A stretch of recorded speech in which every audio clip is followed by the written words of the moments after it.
దేవుడు కార్యం జరిగించాలంటే ఉపవాస ప్రార్థన చేయాలంటుంటారు మనల్లో. ఆయన ఎలాగైనా కార్యం చేయగలడు. ఉపవాసం ఉంటేనే కార్యం చేస్తాడన్నది కాదు. ఏలియా ఆకాశం మూయబడాలని ప్రార్థన చేశాడు. ఎన్ని రోజులు ఉపవాసం ఉండే? మరలా వర్షం రావాలని ప్రార్థన చేశాడు. ఎన్ని రోజులు ఉపవాసం ఉండే? ఉండొద్దని చెప్పటం లే, ఎవరో ఉండమంటే ఉండొద్దని చెప్తున్నా.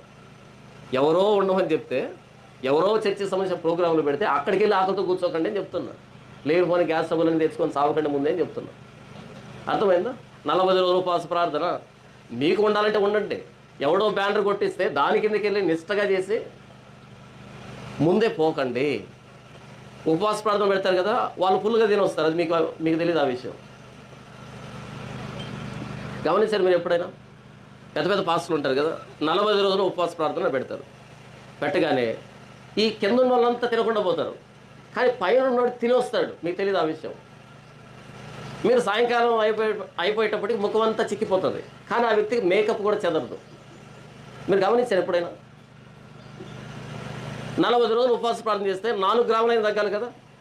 అసలు తగ్గనే వాళ్ళు. తగ్గేది ఎవరు? మనమే.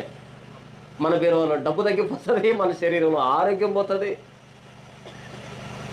కాబట్టి ఉపవాస ప్రార్థన అని బోర్డు పెడితే ఎంత డిస్టెన్స్ సాధ్యమైతే అంత డిస్టెన్స్ ఉండండి. సోషల్ డిస్టెన్స్ అది. అలాంటి చర్చలకు చాలా దూరంగా ఉండండి. ఎందుకని? అది డబ్బులు లాగేటువంటి ఒక స్కామ్. అది అంతే, డబ్బు లాగేటువంటి స్కామ్ క్రిస్టియానిటీలో.